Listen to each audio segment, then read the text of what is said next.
একমাত্র পুত্রকে পাঠশালায় ভর্তি করে।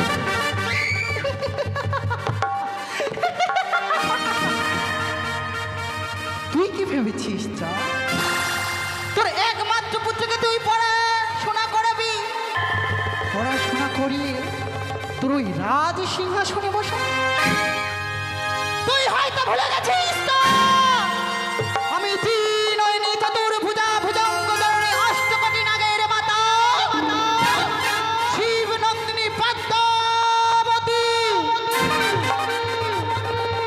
তুই প্রতিজ্ঞা করেছিস আমার চরণে পুষ্পাঞ্জলি অর্পণ করবি না, তাই তো আমিও প্রতিজ্ঞা করেছি তোর ওই হস্তে আমার এই রাঙা যুগলে চরণে যেমন করে হোক ছলে বলে গায়িকা কৌশলে পুষ্পাঞ্জলি অর্পণ করাবোই চা।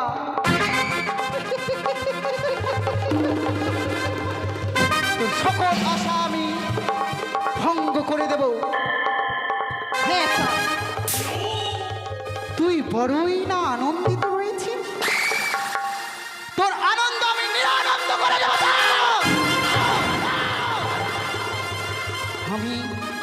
আমি প্রতিজ্ঞা করেছি বিয়ের রাতে বাসর ঘরে তোর পুত্রকে আমি দংশন করব, তাই তো এইভাবে যদি সে পড়াশোনা করতে থাকে তবে তার বিবাহ হবে না, আর ওই বিবাহের রাতে আমি তাকে দংশন করতেও পারবো না। তাই তো এই মনসা রূপ দূরে রেখে আমি কামিনী রূপ ধারণ করব।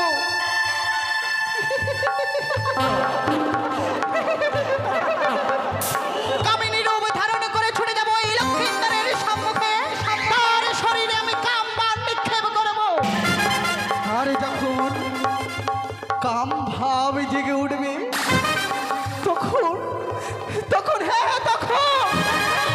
তখন চন্দ্রধর বাধ্য হবে ওই লক্ষ্মীন্দরকে বিবাহ দিতে। আর বিবাহ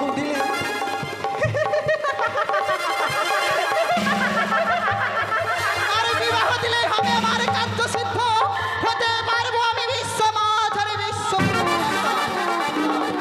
হয়তো আর বিলম্ব করব না, এই মুহূর্তে আমার মনসা রূপ দূরে রেখে কামিনী রূপ ধারণ করে ছুটে যাবো আমি লক্ষ্মীন্দরের ওই পথ মাঝারে।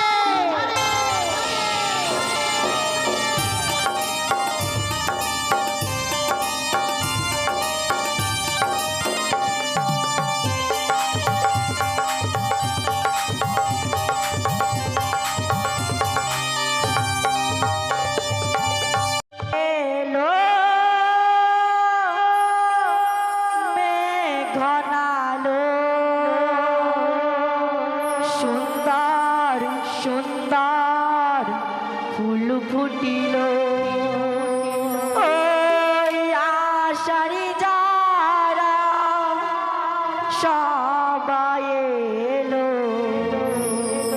আষাঢ়ি যারা সবাই এলো, তুমি কবে আসবে গো, কবে আসবে গো।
সবাই এলো আষাঢ়ি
অনেক বসে দুর্লভ লক্ষিন্দর কতক্ষণই আসি।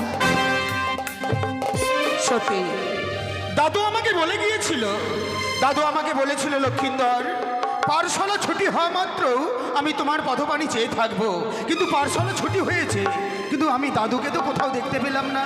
না না না, হয়তো দাদু রাজপ্রাসাদের কোনো কাজে ব্যস্ত রয়েছে, তাই তো আমাকে নিয়ে যাওয়ার জন্য আসেনি। আমি নিজে পায়ে হেঁটে যাব। ওই তো দেখি সর্বকে আমাদের রাজপ্রাসাদ, সেই রাজপ্রাসাদে এই মুহূর্তে আমি ছুটে যাই। অনেক বিলম্ব হয়ে গেল। একই যুবক, তুমি কি পথ দেখে চলতে পারো না? তার মানে কি বলতে চাইছো তো? তুমি কেন আমায় এই প্রথম আজ ধাক্কা দিলি? আমি তোমাকে ধাক্কা মেরেছি? সত্য? না না, আমার মনে হচ্ছে তুমি আমাকে ধাক্কা মেরেছো। তুমি ধাক্কা দিয়ে বলছো আমি তোমাকে ধাক্কা দিয়েছি? ঠিক আছে গো, প্রথম আজই তোমার সঙ্গে ধাক্কা লেগে আমার যদি কোনো অন্যায় হয়ে থাকে তুমি আমাকে ক্ষমা করে দিও। বেশ গো। বলছি কি যুবক, তোমাকে আমি কয়েকটি কথা জিজ্ঞেস করবো গো। বলো, এমন কি বলতে চাও তুমি? বলছি কি তুমি কোথায় গিয়েছিলে গো? আমি হ্যাঁ। আমি গিয়েছিলাম পাঠশালা। তোমার নামখানি? আমার নাম? হ্যাঁ। আমার নাম শ্রীমান দুর্লভ লক্ষিন্দর। সবই তো বুঝলাম, বলো তো তোমার বাড়ি কোথায় গো? চম্পকনগর। তোমার পিতার নাম? পিতার নাম চাঁদ সওদাগর। ও, বলছি কি যুবক, তোমাকে আমি আর একটি কথা জিজ্ঞেস করবো গো। বলো, এমন কি বলতে চাও? বলছি কি যুবক, তুমি কি বিয়ে করেছো? কি বললে তুমি? তুমি কি বিয়ে করেছো? সত্যি বলো তো, বিয়ে কি কোনো গাছের ফল, বিয়ে কি কোনো নদীর জল, বিয়ে কি কোনো খেলনার পুতুল তাকে নিয়ে খেলাধুলো করা যায়? ছি ছি ছি ছি ছি, এত বড় ছেলে হয়েছে তাও বিয়ে কি জিনিস তা জানে না। তুমি ঠিকই বলেছ, ছোট থেকে রাজপ্রাসাদে বড় হয়েছি, পিতা মাতা কোলে পিঠে করে আমাকে মানুষ করেছে সত্য, কিন্তু বিয়ের কথা কোনোদিন বলিনি। এই তোমার মুখে প্রথম শুনলাম। জানো যুবক, বলো। তুমি যদি বিয়ে করো আমি কি সুন্দরী, আমার থেকেও সুন্দরী ঘরে তো করতে পারবে তুমি। আমি তোমার থেকে? হ্যাঁ। সত্যি এতক্ষণে বুঝতে পেলাম, নিশ্চয়ই তোমার মাথাটা খারাপ রয়েছে।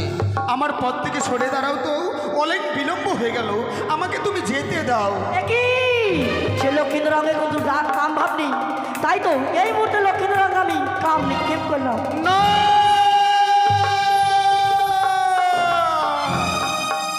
একে একটি অপরূপ সুন্দরী মেয়ে এসে আমার সঙ্গে কতগুলো কথা বলল, তার কথা না রেখে আমি চলে যাচ্ছি। না না না, তার মুখখানা দেখবার জন্য যে মনখানা আমার বিচলিত, তার মুখখানা দেখার জন্য যে আমার খুব মন খারাপ করছে। যাই এই মুহূর্তে মেয়েটার সঙ্গে আমাকে কিন্তু কথা কি করে বলবো? না, যেই করে হোক আমাকে কথা বলতেই হবে। একটিবার গিয়ে দেখি না। এই যে শোনো,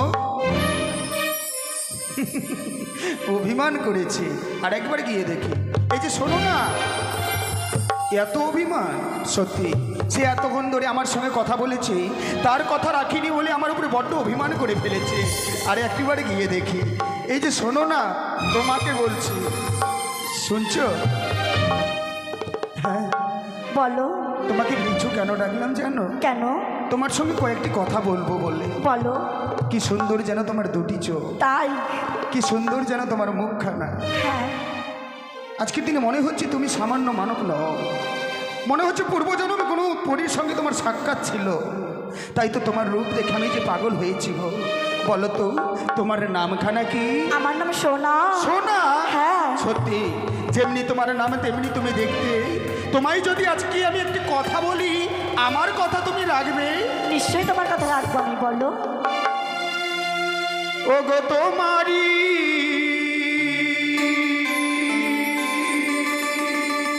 পরশে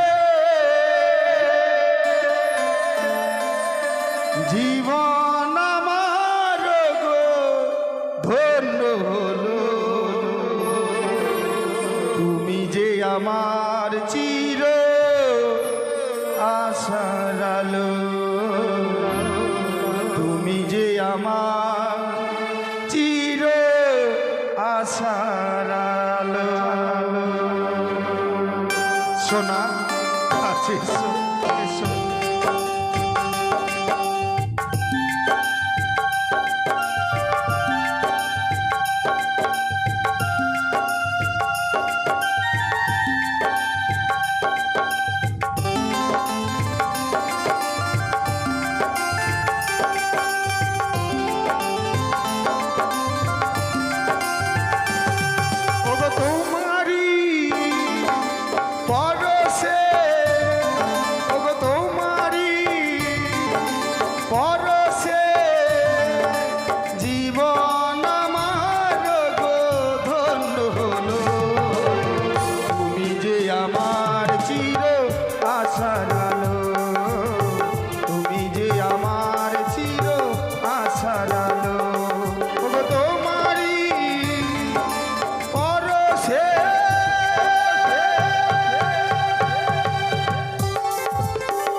তুমি আমাকে ভালোবাসো সত্যি সত্যি, তবে আই লাভ ইউ বলো।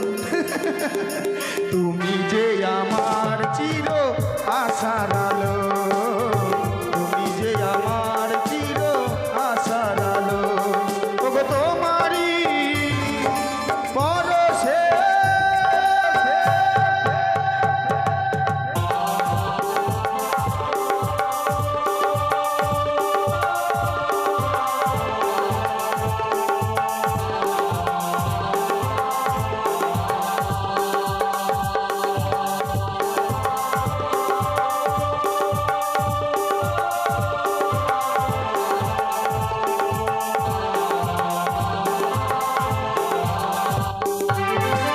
তুমি আমার জীবনের সুখের গীতি, হয়ো না কখনো তুমি দুঃখের স্মৃতি। তুমি আমার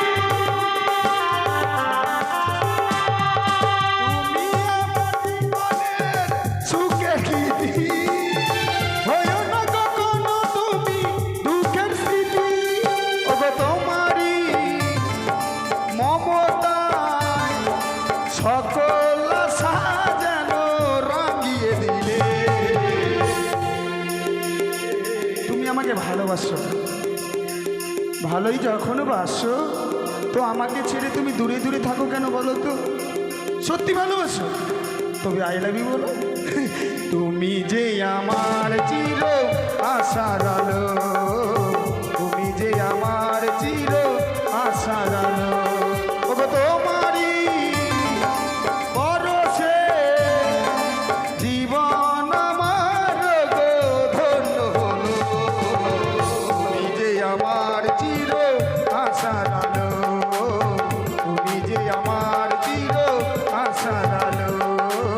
লা লা লা লা লা লা লা লা লা। হে হে হে হে হে। না!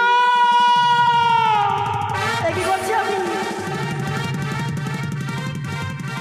কি সোনা, এমনি ভাবে আমাকে পাগল করে দিয়ে তুমি কেন দূরে সরে যাচ্ছ? একটিবার এসো, আমি যে তোমাকে সারাটি জীবনের জন্য কাছে পেতে চাই, একটিবার তুমি কাছে এসো। আমি যে তোমার কাছে যেতে পারবো না গো। তবে কেন কেন এসেছিলে এই পথ মাঝে আমাকে তোমার রূপে পাগল করে দিয়ে? এমনি ভাবে তুমি কেন দূরে চলে যাচ্ছ? তুমি আমাকে পাগল করে তুললে। তুমি যদি সত্যি আমাকে পেতে চাও, তবে তোমাকে কিছু কর্ম করতে হবে গো। এমন কি কর্ম করতে হবে?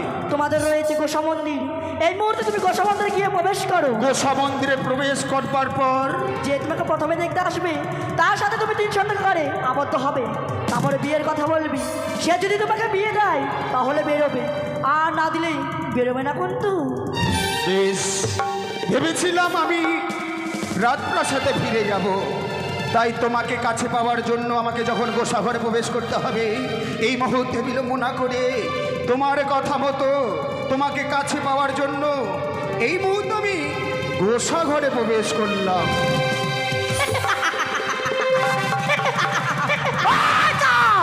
মূর্খ মানিয়া, তোর কাছে গিয়েছিলাম বহু আশা করি একটি পুষ্পাঞ্জলির আশায়, পুষ্পাঞ্জলি না দিয়ে আমায় করেছিস পদাঘাত। তাই তো তোর একমাত্র পুত্রকে আমি বিয়ের কথা স্মরণ করে দিয়েছি। সে যদি আমার যুক্তিমতো কাজ করে, তুই নিশ্চয় মা মা বলে আমার আঘাতলে পুষ্পাঞ্জলি বিচা।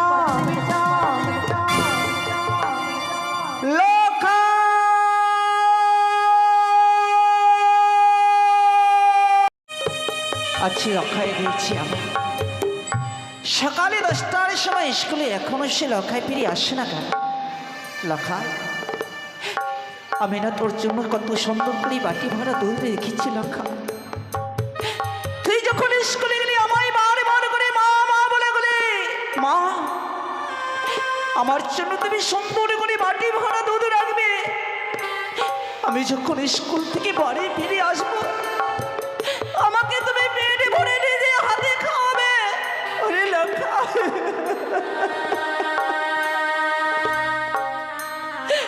আরে বেলা যে অবসর হয়ে গেল, কেন তুই এখনো ঘরে বেরে আসিস নি? লক্ষা,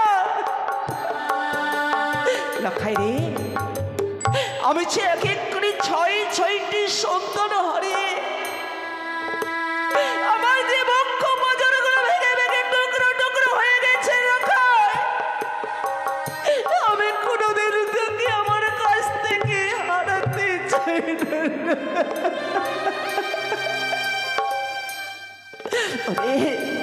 ওরে আমার বলল একটি বার শুধু তুই মা বলে আমার কাছে ফিরে আয় না বাবা। ওগো ওগো মায়েরা ভালো না, আমার লক্ষ্মীর দ্বারকে তোমরা কেউ দেখেছো? একটি বার শুধু আমায় বলে দাও না গো, আমার লক্ষ্মী কি ছাড়া আমি যে এক মুহূর্ত থাকতে পারি না গো।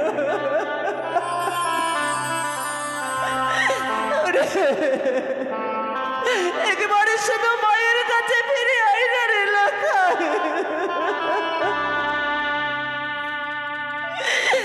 ও কোথায় গেলি রে?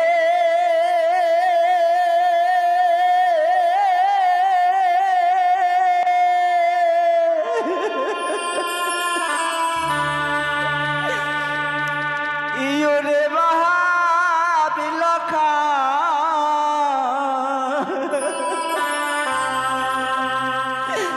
একেবারে মা বলে ফিরে আয় রে।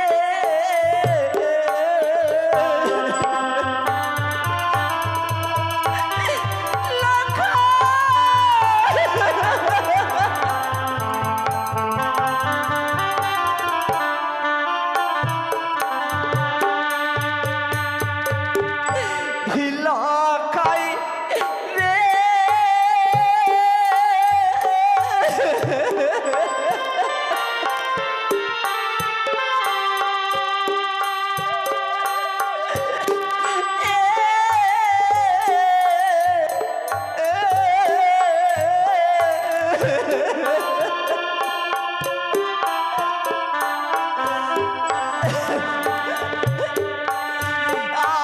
আরি তুই যে আমারি নয়ন মনি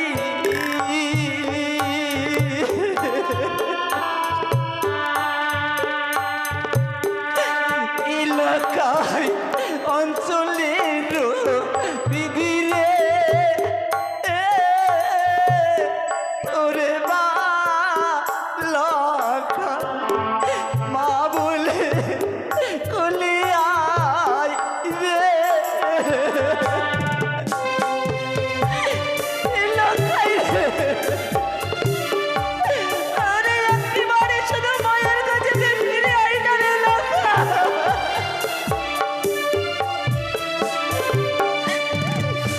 লখাই রে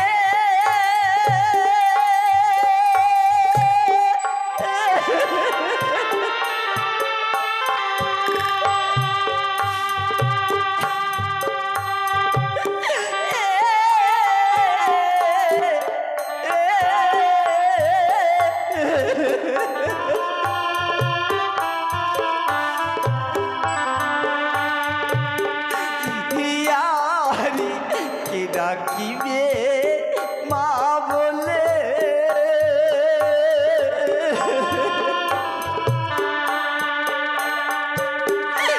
এলাকায় কে দিবে তোনারে ওরে মা মা বলে কোলে আই রে।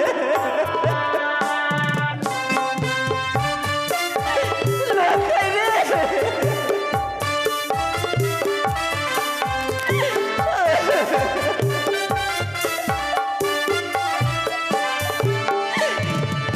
লখাই রে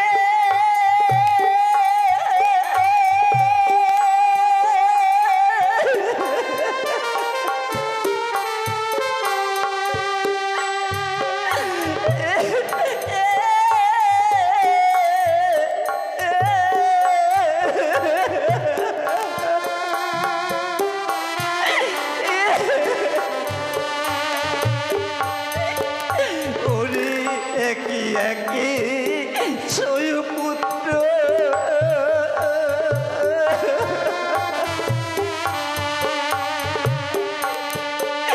লখাই ভাসাইলাম সা করি রে ওরে মা মা বলে কলি আই রে।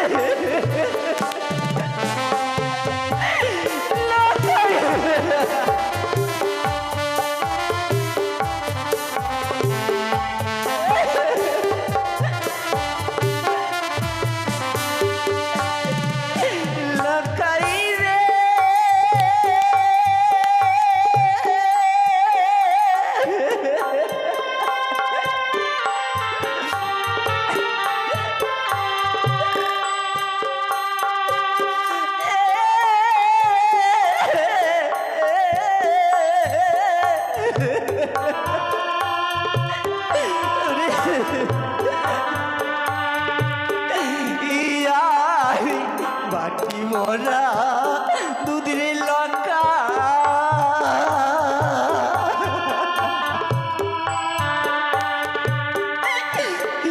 লঙ্কায় পড়ে রইল ঘরে রে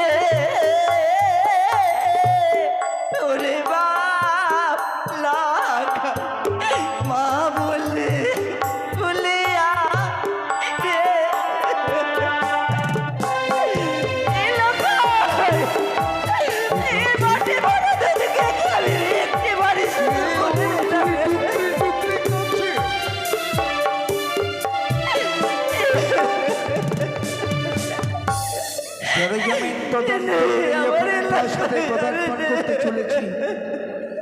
তখনই যেন প্রাসাদের বই ভাব থেকে শোনা যায় আত্মার তুমি কি করছো?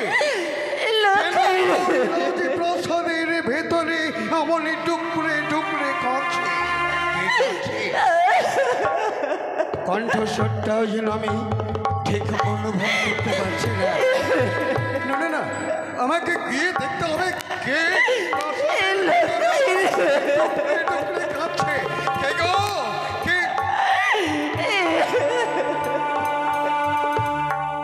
বধূমাতা তুমি?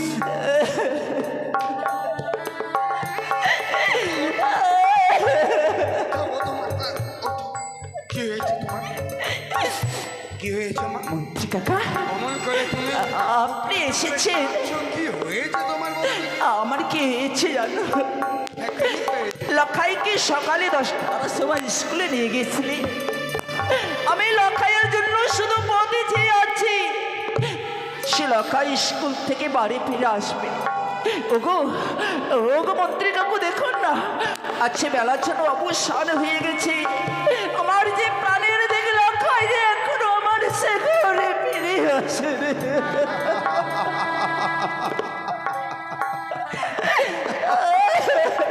চুপ করো মা, চুপ করো, চুপ করো, চুপ করো, চুপ করো। জানি না, আমি সব জানি। কি বলছেন? তোমার প্রিয় পুত্র দুর্লভ দাদুভাই পাঠশালা থেকে এখনো প্রাসাদে ফেরেনি। না, আর তাই আমার দাদুভাই প্রাসাদে ফেরেনি, যার জন্যে তুমি হাহাকার করে কাঁদছো। মন্ত্রী কাকু জানি জানি বধূমাতা, আমি সব জানি। কারণ তুমি একে একে 6টি সন্তানকে হারিয়ে ফেলবার পর হ্যাঁ এক বুক ব্যথা তোমার ওই বুকে ধরেই দিনগুলো একটার পর একটা করে অতিবাহিত করে চলেছে। আজ প্রাণাধিকে লক্ষ্মীন্দরে প্রাসাদে ফেরে নেই, তাই তুমি হাহাকার করে কাঁদছো। ওগো মন্ত্রী কাকু, আমার যে কাদার দিন মরে গেছে গো। আমি 6টি সন্তান হারিয়ে এক এক করে আমার সে বক্ষ পাঁজরগুলো ভেঙে ভেঙে টুকরো টুকরো হয়ে গেছে বলে আমার প্রাণের দেখে লক্ষ্মীদারকে যে আমি কোনোদিন হারাতে চাই না। শান্ত হও বধূমাতা,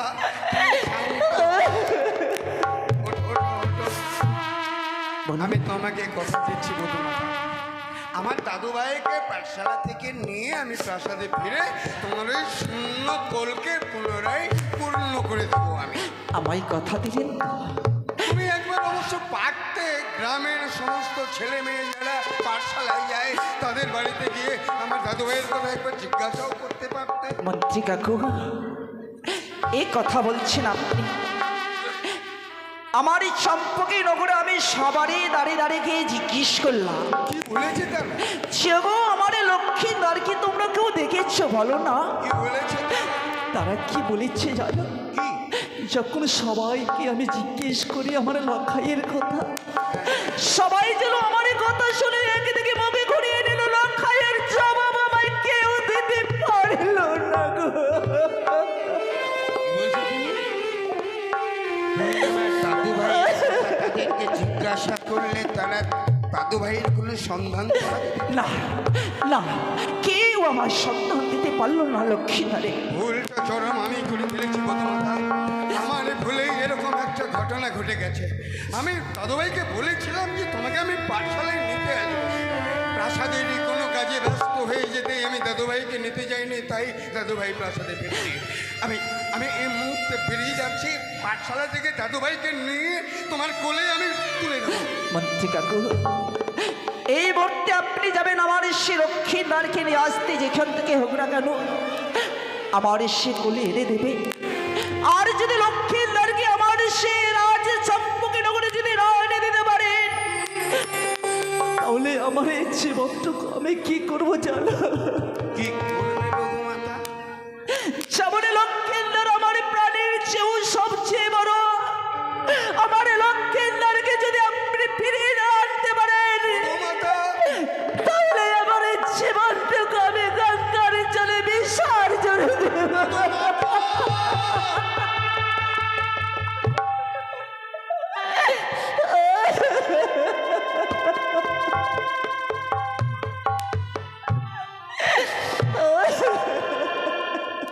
বললেন না বধূমাতা, অমন করে তোমার এই মুখে কথাটা উচ্চারণ করো না।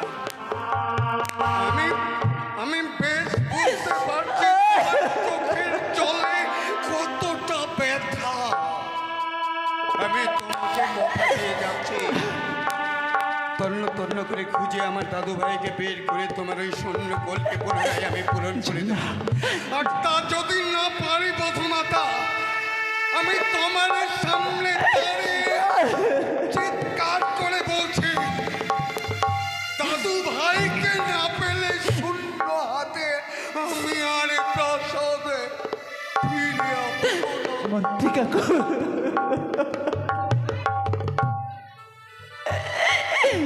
জানে আমার লক্ষ্মীনারকে একেবারে শুধু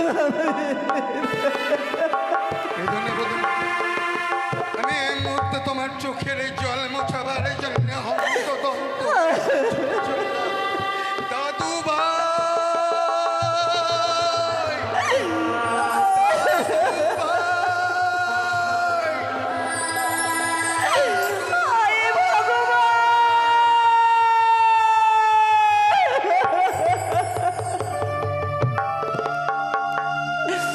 চলে গেল, চলে গেল মন্ত্রী কাকু আমার লক্ষ্মীনারকে খুঁজতে।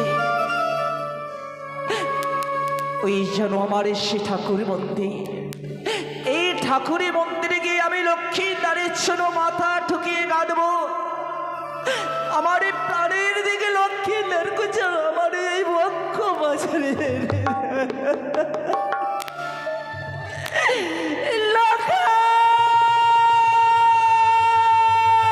সত্যি সুন্দরী সুন্দরী সুন্দরী সুন্দরীর মুখ দেখেই প্রবেশ করেছে আমি গোসা মন্দিরে, তাই কিছুক্ষণ অপেক্ষা করি আমাকে নিয়ে যাওয়ার জন্য কেউ আসে কি না।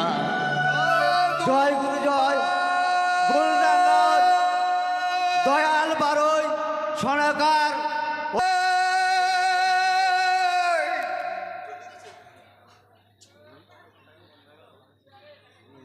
ওগো মায়েরা, আপনারা আমার দাদু ভাইকে দেখেছেন? আমার দাদু ভাই দুর্লভ লক্ষ্মীন্দর এদিকে এসেছিল, আপনারা দেখেছেন? বলুন না, বলুন না আমার দাদু ভাই কোন দিকে গেছে, এবার বলুন না। আমার দাদু ভাইকে আমি অনেক খুঁজেছি, কিন্তু কোথাও পেলাম না। ওই হতভাগিনীকে আমি কথা দিয়ে এসেছি, তোমার ছেলেকে খুঁজে বের করে আমি আবার তোমার শূন্য কোলটাকে পূরণ করে দেব। আপনারা জানেন ওই হতভাগিনীটা 6টা সন্তানকে হারিয়ে ফেলেছে। একটা সন্তান জন্ম দিতে মায়ের কত ব্যথা, সন্তান কি সে ব্যথা কখনো অনুভব করেছে? যান ওই রকম ব্যথাকে অনুভব করবার জন্য হসপিটালে যান, দেখুন কত শত শত মা একটা সন্তানে প্রসব করবার কারণে মরণে বিছানায় চটপট চটপট করছে। অমনি গর্ভধারিণী মা সন্তানে হারিয়ে পাগলিনীর মতন কাঁদছে। একবার আপনারা বলে দিন না কোন দিকে আমার দাদু ভাই গেছে? কি হলো? আপনারাও সবাই নীরব নিথর হয়ে শুধু চোখের জলই ফেলছেন। না না, আপনাদের উপরে ভরসা করলে আমার চলবে না, আমাকে অনেক খুঁজে বের করতে হবে, আমাকে অনেক ছুটতে হবে। দাদু ভাই, দাদু ভাই, দাদু ভাই।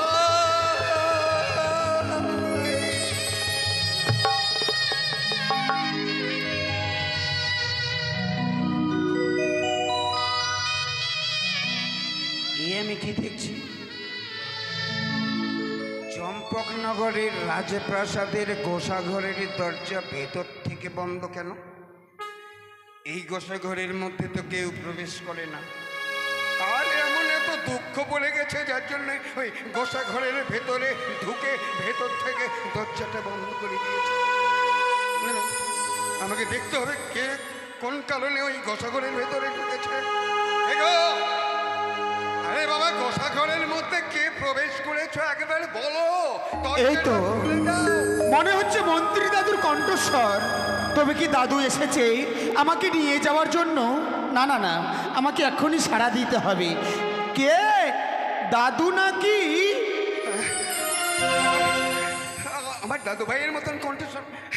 তাহলে দাদু ভাই, দাদু ভাই, দাদু ভাই, দাদু! আরে তুমি গোসাঘরের মধ্যে কি করছো? তুমি আগে দরজাটা খোলো। দাঁড়াও দাদু। আরে দরজাটা খোলো। আমি দরজা খুলতে পারি। দরজা খুলবার আগে তোমার সঙ্গে আমার কয়েকটি কথা রয়েছে। আমার কি কথা আছে দাদু ভাই? বলো।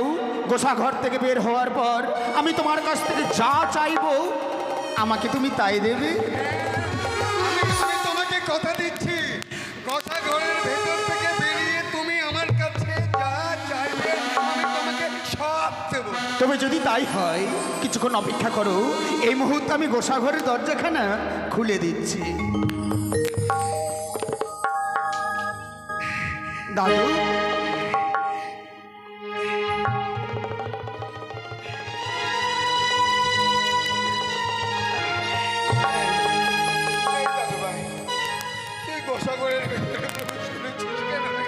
জানো দাদু আমি কেন প্রবেশ করেছি এই গোসাঘরে? আর তোমাকে যে আমি বললাম আমি তোমার কাছে যা চাইবো তুমি আমাকে তাই দেবে, এমনকি সেই অভাবের কারণে আমি অভিমান করে এই গোসাঘরে প্রবেশ করেছিলাম। সে কথাই তো বলছি। দাদু ভাই, আমার একটা কথা শোন।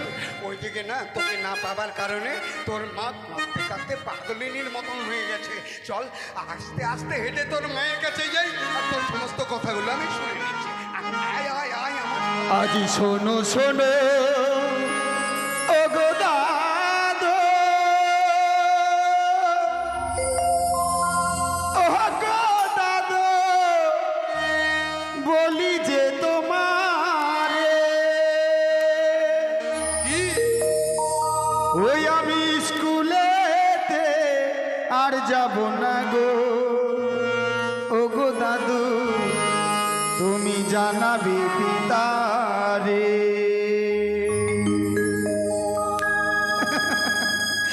আমি স্কুলেতে আর যাব না গো দাদু, জানাবে পিতারে।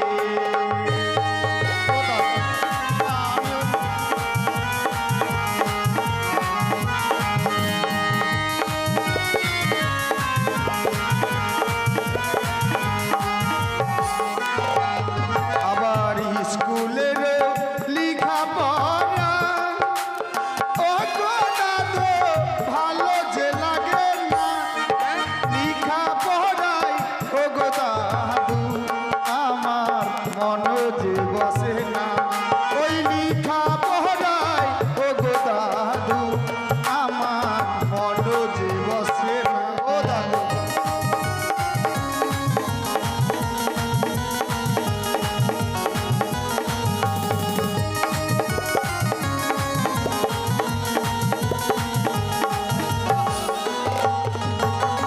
ও দাদু, জানো জানো ওই স্কুলে গিয়ে যখন আমি বই খুলে বসি কিছু পড়াশুনো করব বলে, লেখাপড়া করতে আমাকে মোটেই ভালো লাগে না। তাই নাকি? বুঝেছি। বলো। আমি বুঝে গেছি দাদু ভাই। কি বুঝতে পেরেছো? সব বুঝে গেছি। কি? তুমি রাজপুত্র, হ্যাঁ, রাজার ছেলে, আমাদের চন্দ্রপতির সদাগর বাণিজ্য করে, তাই তুমি বাবার সাথে বাণিজ্য কার্য করবে, তাই আমি আর বাণিজ্য? না না না না না, আমি কোনো বাণিজ্যে যাব না। তবে কি করবে তুমি? ওই না লেখা পড়া ছেড়ে দাদো, ওহ গো দাদো, বিয়ে যে করিব, বিয়ে যদি না দাও দাদু গো, আমি প্রাণে মারা যাব। বিয়ে যদি না দাও দাদু গো, আমি প্রাণে মারা যাব।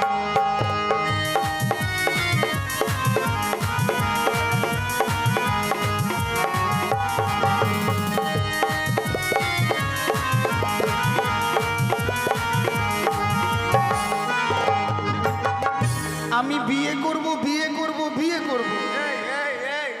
এই পাগল, এই। বিয়েটা কি পুতুল খেলা? তবে যে যখন মনে হলো পুতুল ধরে খেলে নিলাম, আর যখন মন নইলে না পুতুলকে আমি ছুড়ে দিই। আমি বিয়ে করব।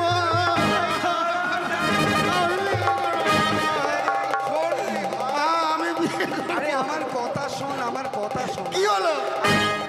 আমি বলছি কি শোন, বলো। বিয়ের জন্য না একটা নির্ধারিত বয়সের প্রয়োজন। আমার বয়স? আর সে বয়স তোর হয়েছে নাকি? ও, সেই জন্য তোমার বয়স হয়নি বলে তুমিও বিয়ে করোনি? না। ও তাই নাকি? হ্যাঁ। কিন্তু শোনো দাদু, তুমি বিয়ে করোনি বলে আমি যে করবো না তা কি করে হয়? আমি শুনেছি বিয়ে নাকি ভালো জিনিস, তাই 1 সপ্তাহের মধ্যে তুমি আমাকে বিয়ে দেবে কি না? আহা, মুশকিল। এই বিয়ের কথা যদি তোর বাবার কাছে গিয়ে বলি তো আমার মাথাটা কাঁধের মধ্যে থাকবে না। তবে যদি তাই হয়, একটি কথা মনে রেখো দাদু, তুমি যখন পিতাকে বলে আমার বিয়ের ব্যবস্থা করবে না, আমি যাব না তোমার সঙ্গে আমাদের ওই রাজপ্রাসাদে।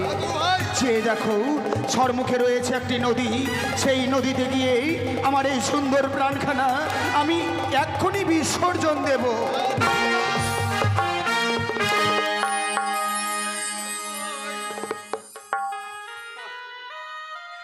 তোর এই মিষ্টি মুখে এত কঠিন কথাটা কেন উচ্চারণ করছিস বারবার? তোর এই কথাটা শুনবার সঙ্গে সঙ্গে আমার এই বুকটা ধক ধক করে কেঁপে উঠে জানি। আর একবারও এই কথাটা মুখে উচ্চারণ করবি না বল। আমি জানি দাদু, আমাকে নিয়ে তোমার খুব কষ্ট হয়, কিন্তু কই একটি কথা তুমি ভুলে গেছো। তুমি আমাকে কথা দিয়েছিলে তোমার কাছ থেকে আমি যা চাইবো তুমি আমাকে তাই দেবে। তাই আমি বিয়ে করতে চাই দাদু। যাও, তুমি পিতাকে বলে 1 সপ্তাহের মধ্যে আমার বিয়ের ব্যবস্থা করো, আর আমি ততক্ষণে যাই মায়ের সঙ্গে দেখাটুকু করে আসি। হায় ঈশ্বর! তুমি কি বধির হয়ে গেছো নাকি তুমি অন্ধ হয়ে গেছো? দুধের বালক তার মুখে বিয়ের কথা। আমি জানি এই সময়ের মধ্যে আমার দাদু ভাইয়ের বিয়ে দিতে গেলে অমঙ্গল। কাজে এই কথাটা আমি চাঁদের কাছে যদি না বলি তাহলে দাদু ভাই প্রাণ ত্যাগ করে দেবে। না, না, হাজার কষ্ট হলেও চাঁদের কাছে গিয়ে আমাকে কথাটা প্রকাশ করতেই হবে।